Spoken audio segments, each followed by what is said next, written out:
যিনি কলকাতা হাইকোর্টে বিচারপতি ছিলেন তিনি এখন বিজেপিতে গিয়ে নারদকাণ্ডে যে শুভেন্দু অধিকারী পেপার মুড়ে টাকা নিচ্ছিলেন এখন তিনি ফুল দেখছেন।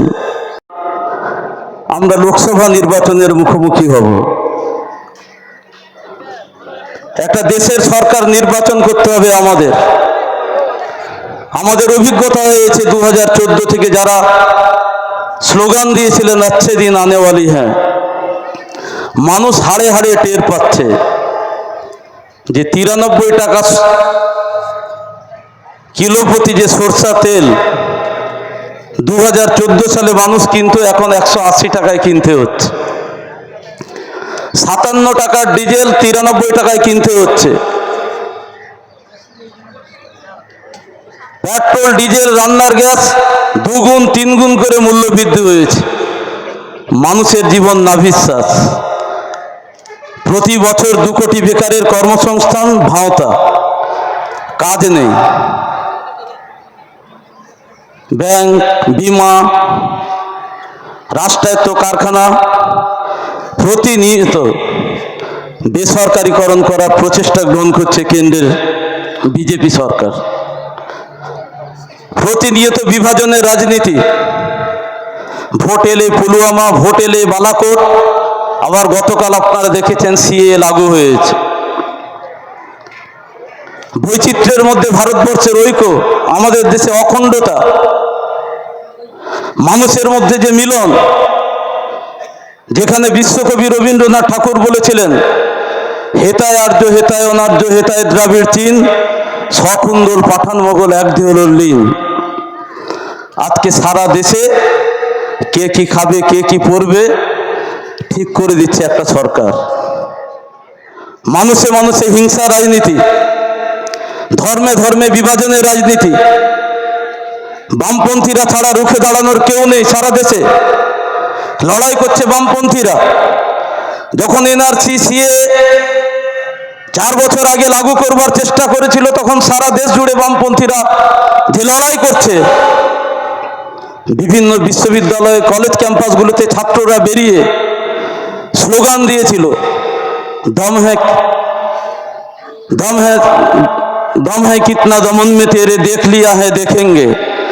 আবার যাদবপুর বিশ্ববিদ্যালয় ক্যাম্পাসে স্লোগান উঠেছিল सरफरोशी की तमन्ना अब हमारे दिल में है, देखना है जोर कितना बाजुए कातिल में।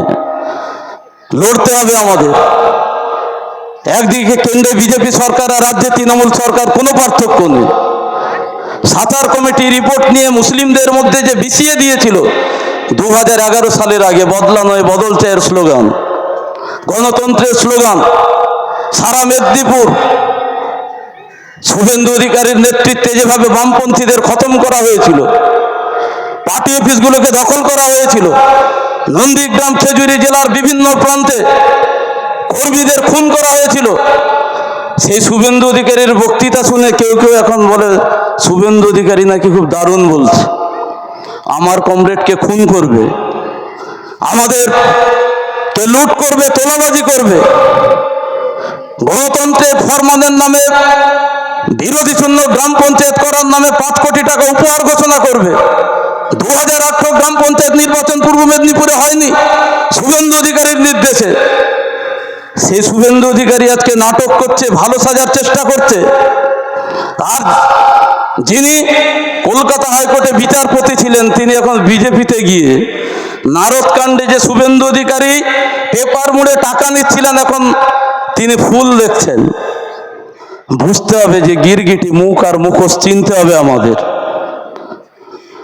সন্দেশখালী প্রমাণ করেছে কি চলছে পশ্চিমবাংলায়। তৃণমূল কি অত্যাচার চলছে, কি লুট চলছে। ভেড়ি করার নাম করে গরিব মানুষের জমি লুট করেছে, তোলাবাজি করছে সারা পশ্চিমবাংলা জুড়ে তৃণমূলের কর্মীরা, নেতারা।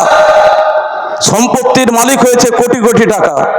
লুটের সময় শাহজাহান, উত্তম, শিবু সবাই মিলে লুট করবে, মা বোনেদের সম্ভ্রম সবাই মিলে লুট করবে। আর ভোটের সময় হিন্দু মুসলিম বিজেপি তৃণমূল করবে।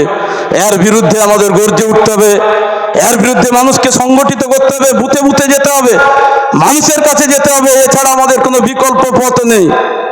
আমি মনে করি আমাদের নেতৃত্ববৃন্দরা আছেন, আমি শেষ করব যে কথা বলে, যে আগে আমরা দেখতাম যে রোজা মাসে মুসলমান পাড়ায় এই মমতা আর শুভেন্দু মেলে, শুভেন্দু আমাদের জেলায় যিনি সুপ্রিমো আছেন রুহুল আমিন সাহেব, তার পায়ের তলায় বসে তরমুজ খেতেন, ইফতার পার্টি করতেন।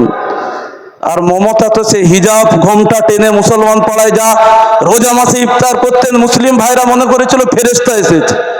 কি হচ্ছে পশ্চিমবাংলায়? মুসলিমদের কি অবস্থা? রঙ্গনাথ মিশ্র কমিশনের সুপারিশ বামপন্থীরা শেষ চেষ্টা করেছিল সংখ্যালঘুদের অগ্রগতির শিখরে নিয়ে যাওয়ার, কিন্তু যারা বলেছিলেন 15% সংরক্ষণের ব্যবস্থা করবেন, মুসলিম ছেলেদের মদের বোতল বন্দুক তুলে দিয়ে তোলাবাজে পরিণত করে দিচ্ছেন তৃণমূল কংগ্রেস, সমাজ বিরোধীতে পরিণত করেছে তৃণমূল কংগ্রেস। আমরা এই নির্বাচনের মধ্য দিয়ে তৃণমূল কংগ্রেস বিজেপিকে পরাস্ত করতে হবে, কারণ আমরা বুঝি যে তৃণমূল আর বিজেপি কোনো পার্থক্য নেই। আরএসএস তৃণমূল বিজেপিকে পরিচালনা করছে, পাশের রাজ্যের মুখ্যমন্ত্রী, তাকে ইডি গ্রেপ্তার করতে পারে। আর আমাদের রাজ্যে নিয়োগ দুর্নীতি, কয়লা পাচার, গরু পাচার, সব দুর্নীতি, গরিব মানুষের রেশন দুর্নীতি, অন্যান্যরা গ্রেপ্তার হবে, আর এ রাজ্যের মুখ্যমন্ত্রীর কাছে চিঠি পর্যন্ত যাবে না। ভাইপোকে ডাকা হবে, গ্রেপ্তার করা হবে না। এরপরও বুঝতে হবে যে তৃণমূল বিজেপির সেটিং নেই। আমরা বলছি যে যদি আপনার মাঠে সবুজ ঘাস থাকে তবে ছাগল আসবে, তৃণমূল কংগ্রেস থাকলে বিজেপি থাকবে। এই তৃণমূলকে উপড়ে দিন, বিজেপিও চলে যাবে। আমি শেষ করব, একদিন সূর্যের ভোর, স্বপ্নের ভোর আসবে, বুকের গভীরে আছে প্রত্যয়। আমরা করব জয়।